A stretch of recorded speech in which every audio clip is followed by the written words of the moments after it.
Hello student, आज की video में हम बात करेंगे टैली यूनिट नंबर फर्स्ट रहेगा हमारा पीजीडीसी सेकंड सेमेस्टर। ओके, और ये इंपॉर्टेंट क्वेश्चन रहेंगे जितने भी यूनिट नंबर फर्स्ट में है। मैं आपको एक ऐसा क्वेश्चन दे दिया जो पूरी यूनिट ही कवर कर दिया। ठीक है, क्वेश्चन क्या है? अकाउंटिंग क्या है, इसकी अवधारणा को समझाइए। अवधारणा का मतलब होता है कॉन्सेप्ट ऑफ अकाउंटिंग। ठीक है ना, मतलब अकाउंटिंग का कॉन्सेप्ट दीजिए, इसके क्या महत्व होते हैं, टैली के क्या लाभ होते हैं और टैली की क्या हानियां होती हैं। एक ही क्वेश्चन में सारी चीजें हमने सम्मिलित कर दिया है। ओके, तो सबसे पहले अकाउंटिंग क्या होता है, थोड़ा सा इसका डेफिनेशन समझते हैं। तो यदि मैं बोलता हूं अकाउंटिंग, आपको लिखने का तरीका भी बताता चलूंगा। ओके, अकाउंटिंग को यदि हम हिंदी में बोलते हैं तो हिंदी में क्या बोला जाता है? लेखांकन बोला जाता है। क्या बोला जाता है? लेखांकन बोला जाता है। अब बात करते हैं कि जो लेखांकन होता क्या है। इसमें दो वर्ड है, लेखा धन अंकन। ठीक है, लेखा धन अंकन बराबर क्या होता है? लेखांकन। मतलब जहां पर अंकों का लेखा जोखा स्टार्ट हो जाता है उसे हम क्या कहते हैं? लेखांकन कहते हैं। या हम ये भी बोल सकते हैं कि अकाउंटिंग में जहां पर किसी भी प्रकार के अंकों का कैलकुलेशन स्टार्ट हो जाता है उसे हम क्या कहते हैं? अकाउंटिंग कहते हैं। राइट। अब बात करते हैं, ये थोड़ा सा कॉन्सेप्ट आप बता देना, फिर इसके बाद पैराग्राफ चेंज लिख करके आगे लिखना। हम क्या लिखेंगे?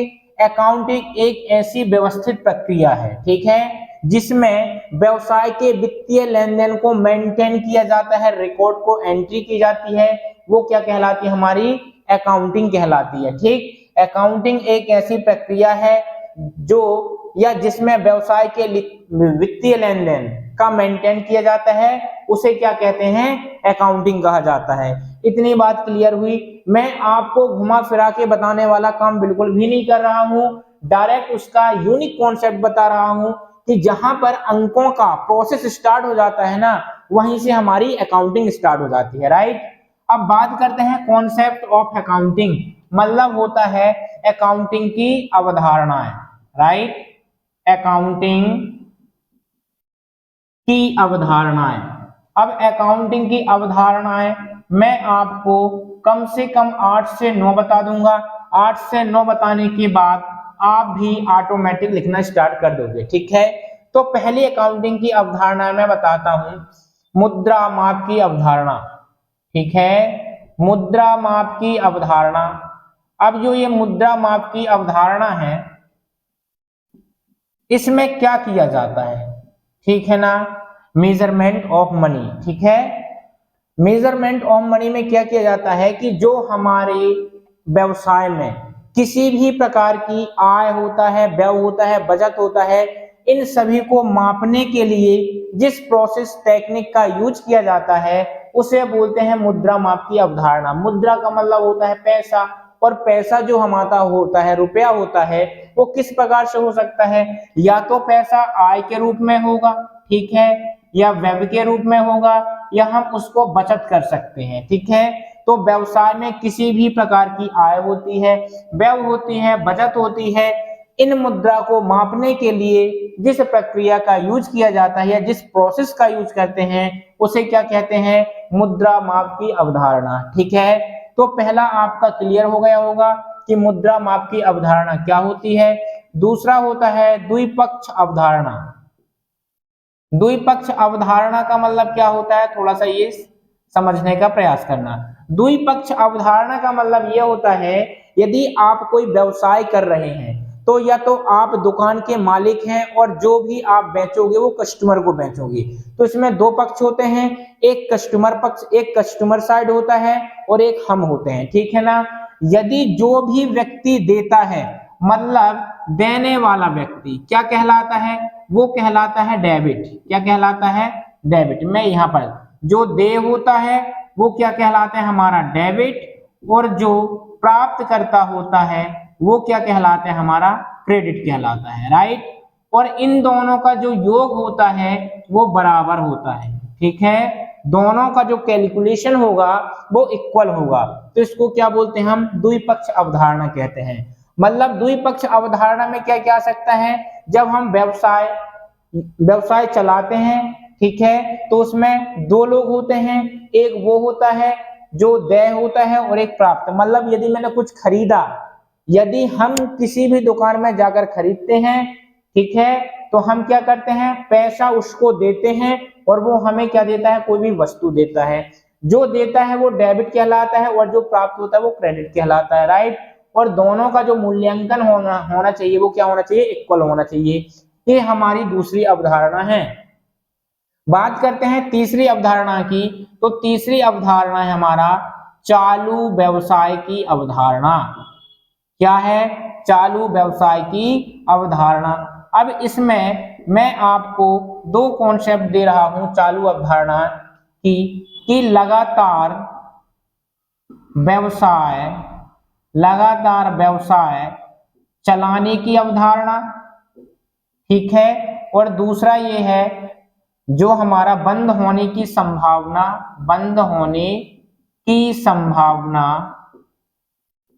ना हो, ठीक है। मतलब चालू व्यवसाय की अवधारणा क्या होते हैं, यदि हम कोई व्यवसाय करेंगे तो हमारे कॉन्सेप्ट जो माइंड रहेगा वो क्या होगा, कि जो भी हमारा व्यवसाय है वो लगातार चलना चाहिए। किसी भी प्रकार की समस्या आती है तो उस व्यवसाय को हमको बंद नहीं करना है, ठीक है। तो इस कॉन्सेप्ट को हम क्या कहते हैं, चालू व्यवसाय की अवधारणा।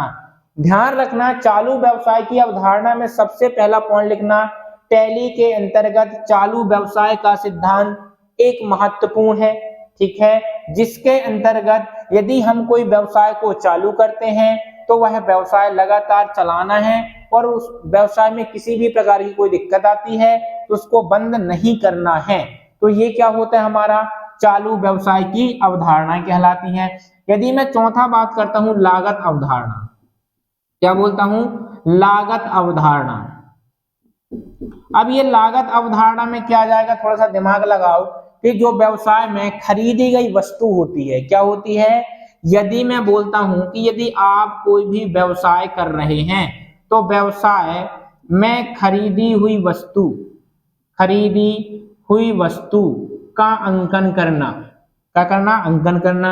यदि आप व्यवसाय चलाते हैं तो व्यवसाय किस प्रकार का बिजनेस, किस प्रकार का कर रहे हैं, जो भी बिजनेस करेंगे उस बिजनेस में जो भी चीजें खरीदी जाती हैं तो वो किस कॉन्सेप्ट के अंतर्गत आती हैं, वो आती है हमारी लागत अवधारणा के अंतर्गत। ओके, तो अभी तक मैंने आपको कितना बताया, मुद्रा माप की अवधारणा, जिसमें क्या होता है, इसमें हमारे बिजनेस में जो भी बिजनेस करते हैं उसमें आय कितना हुआ, व्यय कितनी हुई, बचत कितनी हुई, इन सब को प्रोसेस किया जाता है, मूल्यांकन किया जाता है, तो इसको क्या बोला जाता है, मुद्रा माप की अवधारणा कहा जाता है। द्विपक्ष अवधारणा क्या कहलाती है, जब हम बिजनेस करते हैं तो हमारे पास एक कस्टमर होता है और एक हम होते हैं, जो देय होता है वो डेबिट होता है, जो प्राप्त करता है वो क्रेडिट होता है, ओके। और इन दोनों का जो मूल्यांकन होता है वो बराबर होना चाहिए, ये चीज का ध्यान रखना।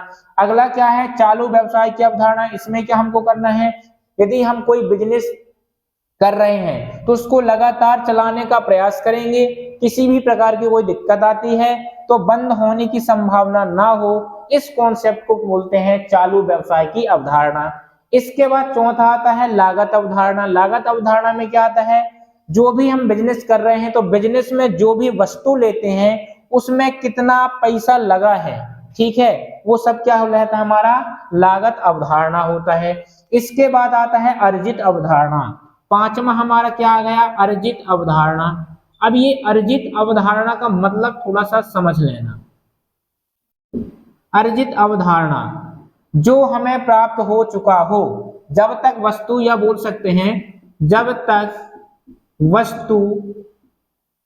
तक वस्तु मैं इसको बोल सकता हूं अर्जित अवधारणा में, जब तक वस्तु प्राप्त ना हो जाए, ठीक है।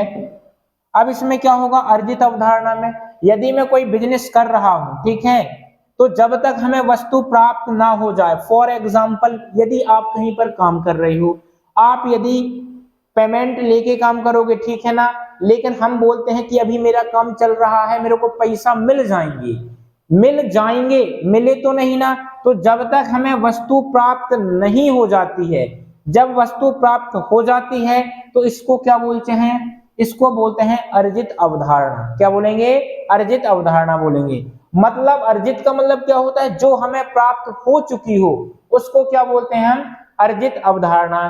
तो मैं ये आपको 5 कॉन्सेप्ट क्लियर कर दिया अकाउंटिंग की। और यदि आपको किसी भी प्रकार की दिक्कत होती है DCA first semester, PGDCA first semester, second semester दोनों के, तो आप मेरे को व्हाट्सएप नंबर 7987623397 पर व्हाट्सएप मैसेज कर देना। ओके, तो मैं आपके टॉपिक को एकदम लल्लू चप्पू कर दूंगा, राइट, सरल भाषा में आसान तरीके से बता दूंगा। इसके बाद जो अपना आता है छठवां पॉइंट, छठवां की मैं बात करूंगा पूंजी अवधारणा। पूंजी का मतलब क्या होता है, कैपिटल। अब यहाँ पर थोड़ा सा समझने का प्रयास करना। यदि मैं पूंजी अवधारणा की बात करता हूं तो क्या आएगा, वित्तीय स्थिति। क्या जाएगा हमारा, वित्तीय स्थिति का अंकन करना। वित्तीय स्थिति मतलब फाइनेंशियल पोजीशन या हम बोलते हैं कंडीशन, ठीक है ना। हमारे बिजनेस में यदि हम बिजनेस कर रहे हैं तो हमारा बिजनेस कहां तक पहुंच गया है। यदि हम किसी भी वस्तु को खरीदने में कोई भी पैसा निवेश किया है तो हमारी स्थिति अभी कहां तक पहुंच गई है हमारे बिजनेस में, तो उसको बोलते हैं पूंजी अवधारणा। ओके, इसके बाद सातवां आता है एक रूपता की अवधारणा। एक रूपता की अवधारणा क्या जाएगा, एक रूपता की अवधारणा। अब ये एक रूपता की अवधारणा का मतलब क्या होता है। यदि आपको ज्यादा हिंदी समझ में आ रही है कि सर आप बिल्कुल प्योर हिंदी, तो देखो यदि आप हिंदी मीडियम के हो और यदि आप अकाउंटिंग पढ़ रहे हो, टैली पढ़ रहे हो, तो टैली की जो बुक रहेगी ना उसमें ज्यादा हिंदी लिखी रहती है, ठीक है। तो ज्यादा हिंदी में यदि आपको दिक्कत आती है तो बता देना कमेंट करके, मैं आपको कोष्टक में इंग्लिश से लिख दिया करूंगा, ठीक है। तो एक रूपता की अवधारणा क्या कहलाती है, इसका मतलब यह होता है कि व्यवसाय के अंदर जो भी लेन देन होते हैं ना, यदि वो एक से लेन देन हम करेंगे तो हमको किसी भी प्रकार की कैलकुलेशन करने में दिक्कत नहीं रहेगी। फॉर एग्जाम्पल, यदि आपके बिजनेस में कोई एक कस्टमर है, यदि एक कस्टमर का एक ही खाता बनाएंगे और यदि एक ही तरीके से हिसाब करेंगे तो उसमें किसी प्रकार की दिक्कत नहीं रहेगी। लेकिन उसी को आप अलग अलग लेजर बना के काम करोगे तो आप खुद एक दुविधा में फंस जाओगे, राइट। तो उसको बोलते हैं एक रूपता की अवधारणा। और सभी कस्टमर को एक जैसा कैलकुलेशन करोगे तो आपको हिसाब किताब करने में आसानी होगी। इसके बाद आठवां आता है अवधि की अवधारणा। अवधि की अवधारणा, ठीक है। अब ये अवधि की अवधारणा क्या होती है, जो हमारा टाइम कॉन्सेप्ट होता है, टाइम पीरियड या समय बोलना है। यदि आप कोई बिजनेस कर रहे हैं, किसी व्यक्ति को आप कोई वस्तु उधार में दे दिए और बोल दिए कि 3 महीने के अंदर आपको मेरी पेमेंट करना है, तो उस अवधि का मेंटेन करने के लिए टैली में एक कॉन्सेप्ट का और यूज किया गया है जिसे हम क्या बोलते हैं, अवधि की अवधारणाएं बोलते हैं। इसके बाद नौमा एक और बता देता हूं, प्रमाप की अवधारणा। किसकी, प्रमाप की अवधारणा।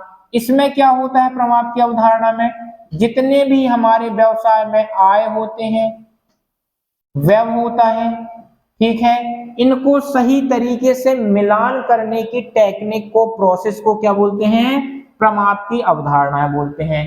तो मैंने ये आपको 9 बताया क्या अवधारणाएं, मतलब कॉन्सेप्ट ऑफ अकाउंटिंग, अकाउंटिंग की अवधारणाएं क्या है, ठीक है। किसी भी प्रकार की दिक्कत होती है मैंने आपको व्हाट्सएप नंबर दे दिया, उसी में आप बेहिचक कांटेक्ट व्हाट्सएप मैसेज करना, भाई साहब कांटेक्ट नहीं करना, ठीक है। इसके बाद हम क्या करेंगे, इसका महत्व लिखेंगे, टैली का क्या महत्व है। इसके बाद लाभ और हानि भी समझेंगे। Okay, 1 minute.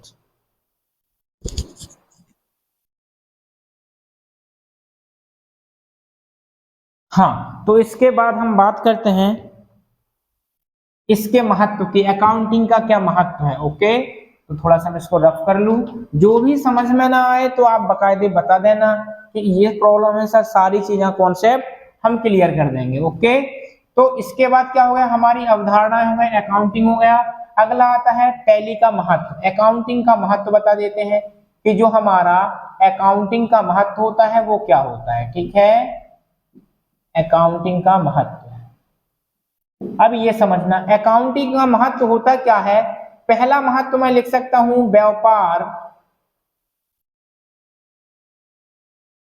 व्यापार के रिकॉर्ड, व्यापार के रिकॉर्ड का रख रखाव। इसमें क्या होगा रख रखाव में, आप ही बताओ। यदि आप टैली अकाउंटिंग में काम करते हैं या करने जाएंगे तो जो भी हम व्यापार में रिकॉर्ड करेंगे, जो भी एंट्री करेंगे, किसी कस्टमर का पूरा लेखा जोखा रखेंगे, वो यदि हम ऑफलाइन करेंगे मतलब रजिस्टर में करेंगे तो उतना बेहतर रख रखाव नहीं होगा जितना सिस्टम में होगा। हम सिस्टम में कुछ भी चीज सर्च करेंगे, नाम से सर्च कर सकते हैं, लेकिन रजिस्टर में पूरा ढूंढना पड़ेगा। तो क्या होगा, व्यापार में जितने भी रिकॉर्ड होते हैं उनका रख रखाव बेहतर हो सकता है। ये पहला हमारा महत्व है। ओके, दूसरा महत्व क्या होगा, वित्तीय, क्या हो सकता है, जो हमारा वित्तीय ब्यौरा होता है, ठीक है, जो वित्तीय ब्यौरा होता है उसको हम तैयार कर सकते हैं, तैयार करना, ठीक। वित्तीय ब्यौरा मतलब क्या होता है, जो हमारी फाइनेंशियल डिटेल होती है उसको हम किस प्रकार से तैयार कर सकते हैं, ये भी एक प्रकार से टैली का महत्व होता है, ठीक है। तीसरा होता है परिणामों का आकलन करना, परिणामों का आकलन करना। अब ये क्या होता है, यदि हम कोई बिजनेस में बहुत सारे कस्टमर आए, पूरा हमारा प्रोडक्ट बिक गया, तो हम ये देख सकते हैं कि जो हमारा बिजनेस होने के बाद जो परिणाम निकला, इसमें हमको कितना प्रॉफिट हुआ, कितना लॉस हुआ, ठीक है, या कितना रेवेन्यू प्राप्त हुआ, ये सारी परिणामों को देखने के बाद ही पता चलता है। तो ये भी एक प्रकार का क्या है, अकाउंटिंग का महत्व है। ओके, चौथा पॉइंट क्या होगा, निर्णय लेना। अब बोलो निर्णय लेने से मतलब क्या होगा, यहाँ पर निर्णय लेने से मतलब ये होता है कि यदि हमारे बिजनेस में बहुत ही अच्छी इनकम हो रही है, प्रॉफिट हो रहा है, तो हम इस बिजनेस के आधार पर कोई अदर भी निर्णय ले सकते हैं। ओके, तो ये भी क्या हुआ, एक प्रकार का महत्व ही हुआ। अगला बोल सकते हैं हम कर संबंधी, कर संबंधी, ठीक है, कर संबंधी मामले। इसका मतलब क्या होता है, जो टैली होता है इसमें हम कोई भी प्रोडक्ट की एंट्री करते हैं तो उसमें क्या होता है, जितने भी टैक्स होते हैं ना, सब टैक्स का कैलकुलेशन हो जाता है, तो हमको ज्यादा इसमें परेशान होने की आवश्यकता नहीं होती है। तो ये भी एक प्रकार का महत्व है कि जब व्यवसाय में किसी प्रकार के प्रोडक्ट की एंट्री करते हैं तो हम टैक्स का भी कैलकुलेशन साथ में कर सकते हैं, ठीक है। तो ये क्या होते हैं, हमारे अकाउंटिंग के महत्व हो गए। अब बात करते हैं, और भी आप अपने अकॉर्डिंग लिख लेना जितने आपसे बन सके, ठीक है। इसके बाद हो जाएंगे अकाउंटिंग के लाभ। क्या हो जाएंगे, हमारे अकाउंटिंग के लाभ हो जाएंगे कि अकाउंटिंग के क्या क्या लाभ हैं। तो अकाउंटिंग के भी बहुत सारे लाभ होते हैं, जैसे मैं पहले ही बता दिया, कर्मचारियों, जो एम्प्लॉय होते हैं, कर्मचारियों की छल कपट। छल कपट का मतलब क्या होता है, यदि हम चाहते हैं कि 2 नंबरी काम कर लें, ठीक है ना, मैं बिजनेस कर रहा हूं, बिजनेस करते करते समय बोल सकता हूं ओवर कमाई कर लूं, लेकिन ओवर कमाई आप कैसे करेंगे, सारी चीजें तो आप किसमें कर रहे हैं, पूरा कंप्यूटर में टैली के अंदर सारी चीजें एंट्री कर रहे हैं, तो इसमें छल कपट की संभावना ही नहीं हो सकती है। तो ये क्या हुआ, कर्मचारियों की छल कपट से निपटारा मिल जाता है, कोई दिक्कत नहीं रहती है, ठीक है। और इसके बाद दूसरा क्या हो जाता है, भूल से बचाव। भूल से बचाव का मतलब क्या होता है, यदि हम किसी भी कस्टमर को कितना भी चीजें उधार दे दें, यदि हम एक बार कंप्यूटर देख लिए टैली के अंदर, तो हम ये देख सकते हैं किस किस से हमको पैसा लेना है, ठीक है। तो इसमें भूलने की कोई संभावना नहीं होती है। यदि हमारे पास 1000 कस्टमर हैं और 1000 कस्टमर में यदि अपने अकाउंटिंग में काम नहीं किया तो कहीं कहीं हमारे हो सकता है कि हम वो चीजें भूल जाएं, लेकिन कंप्यूटर में हम ये देखेंगे कि किस किस से पैसा लेना है, तो हम फटाक से यहाँ पर कंप्यूटर में लाइब्रेरीज में क्लिक करेंगे और फटाक से हम देख सकते हैं किस किस से पैसा लेना है। इसके बाद तुलनात्मक चीजें हो सकती हैं। अब तुलनात्मक का मतलब क्या होता है, तुलनात्मक, तुलना, क्या बोलते हैं, तुलनात्मक, ठीक है। तुलनात्मक का मतलब क्या होता है, यदि हमने जितना पैसा लगाया है, फॉर एग्जाम्पल 100 रुपए लगाया है, 110 रुपए मिल रहा है, तो किस रेशियो में हमें प्रॉफिट जा रहा है, 10% हमें क्या हो रहा है, प्रॉफिट हो रहा है। तो इसकी भी तुलना हम कर सकते हैं। ये हमारी अकाउंटिंग के लाभ होते हैं, ठीक है। और चौथा लाभ और क्या हो सकता है, कर निर्धारण। कर निर्धारण करने में सक्षम, करने में सक्षम मतलब हम टैली के अंदर हम अपने अकॉर्डिंग भी कर लगा सकते हैं और पहले से जो भी निर्धारित करना हो वो भी कर सकते हैं। कर का मतलब होता है टैक्स, किस प्रोडक्ट में कितना जीएसटी टैक्स रखना है, किसमें कितना नहीं रखना, किसमें कितनी छूट देना है, मतलब हम अपने अकॉर्डिंग भी टैली का यूज कर सकते हैं। ये हमारे 4 लाभ हुए। एक आध लाभ और देख लो, एक आध लाभ और मैं यदि देखता हूं तो मैं लिख सकता हूं व्यापार का मूल्यांकन करना। व्यापार का मूल्यांकन करना, मूल्यांकन से मतलब क्या हुआ कि जितना भी हमने व्यापार में आया गया इसका हम मूल्यांकन कर सकते हैं, देख सकते हैं हमको परिणाम 100% मिल रहा है या नहीं मिल रहा है। नहीं मिल रहा है तो हम कहां पर गलत कर रहे हैं, कहां पर हमारी मिस्टेक हो रही है, उस मिस्टेक को हमको फाइंड करना होता है, ठीक है। तो मैंने आपको बताया अकाउंटिंग क्या है, इसकी अवधारणाएं क्या है, इसके महत्व क्या है, इसके लाभ क्या है। अब हमको एक पॉइंट और बचा है कि अकाउंटिंग की हानियां क्या है, ठीक है। तो मैं इसको रफ करता हूं।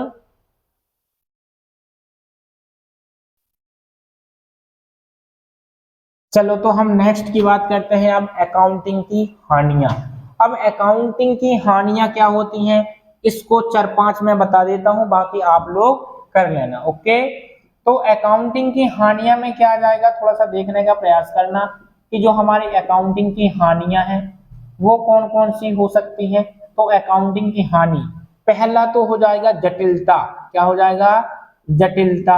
अब बोलोगे सर ये जटिलता कैसे, यदि मैं चाहता हूं कि आप बिजनेस कर रहे हैं और बिजनेस कर रहे हैं तो आपसे टैली में काम करते आना चाहिए और टैली सीखना इतना आसान नहीं है, तो टैली की प्रोसेस को समझना काफी कठिन होता है। तो ये हम बोल सकते हैं टैली की एक प्रकार की हानि है कि टैली को कैसे चलाते हैं, इसको प्रोसेस कैसे करते हैं, ऑपरेट कैसे करते हैं, ये आसान नहीं होता है। तो टैली की ये क्या हो गई, ये हानि हो गई। दूसरा हो गई गलती।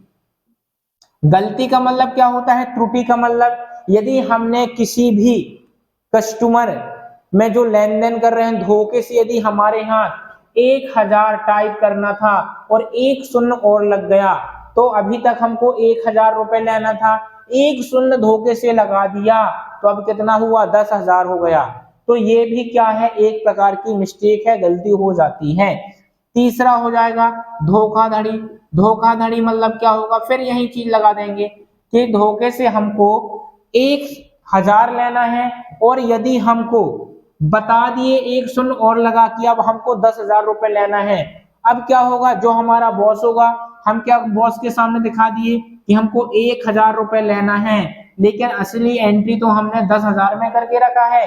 तो ये भी एक प्रकार से धोखाधड़ी का शिकार हो सकता है, ठीक है। इसके बाद आता है करों की समस्या, ठीक है। करों की समस्या का मतलब क्या हो जाएगा, यहाँ पर जो टैक्स होते हैं उनमें समस्या हो जाएगी। यदि हमने कोई भी डेटा गलत टाइप किया तो डेटा गलत टाइप होने के साथ साथ हमारे जो टैक्स होते हैं उनका कैलकुलेशन भी क्या हो जाएगा, गलत हो जाएगा, ओके। फिर क्या होगा, निवेशकों निवेशकों का विश्वास कम होना। निवेशकों का विश्वास कैसे कम हो जाएगा, निवेशकों का विश्वास ऐसे कम हो जाएगा कि यदि आप किसी भी प्रकार से डेटा या कोई भी कस्टमर का जो डेटा है उसमें आप गलत टाइप करोगे, एक बार करोगे, 2 बार करोगे, फिर आपको वो बोलेगा भाई साहब कि जो भी है आप उसको बहुत सिस्टमेटिक करिए क्योंकि आपकी दुकान आए बस आपका लेन देन ही खराब चलता है, ठीक है ना। तो ये क्या हो गई, हमारी अकाउंटिंग की हानियां हो गई, राइट। इसके बाद यूनिट 1 से और कोई भी इंपॉर्टेंट क्वेश्चन बनता है तो मैं और भी क्वेश्चन लाऊंगा, लेकिन जो भी मैं आपको पढ़ाया वो एकदम क्लियर समझ में आ गया, नहीं आया तो आप मेरे व्हाट्सएप में या फिर इसी वीडियो के कमेंट में कमेंट कर देना, जो भी चीजें हैं मैं सारी चीजों को प्रॉपर रूप से समझाऊंगा, ओके। और यदि आपको ज्यादा ही हिंदी लग रही है तो भी बता देना, उसको कोष्टक में हम इंग्लिश से लिखने का प्रयास करेंगे, ओके। तो इस वीडियो में बस इतना ही। वीडियो पसंद आए तो लाइक करें, शेयर करें, सब्सक्राइब करें। धन्यवाद।